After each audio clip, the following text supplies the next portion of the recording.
এই ভিডিওতে hamster computer আজকের মিনি গেমের ক্যান্ডার পাজারগুলো মুভমেন্ট করে কিভাবে কিটা আনলক করবেন সেটাই দেখাবো। প্রথম আমরা চলে আসবো মিনি গেমে। প্রতিদিনের মতো পাজের গেম ক্লিক করব, প্লে দিয়ে দিব। লোডিং নিচে প্লে দিয়ে দিব।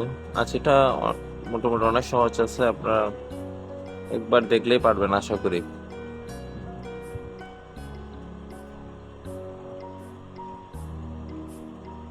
10-15 সেকেন্ডে আপনাদের কমপ্লিট হয়ে যাবে। আপনাদের জন্য স্লো করতে গিয়ে একটু টাইম বেশি লাগছে।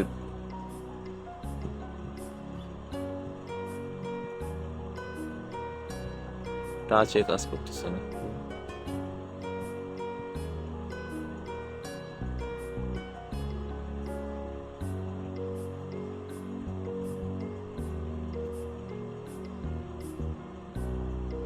হয়ে গেছে কিটা আনলক, পেয়ে গেছে কিটা। আপনারা সবাই ভিডিও থেকে কিটা আনলক করে নেন।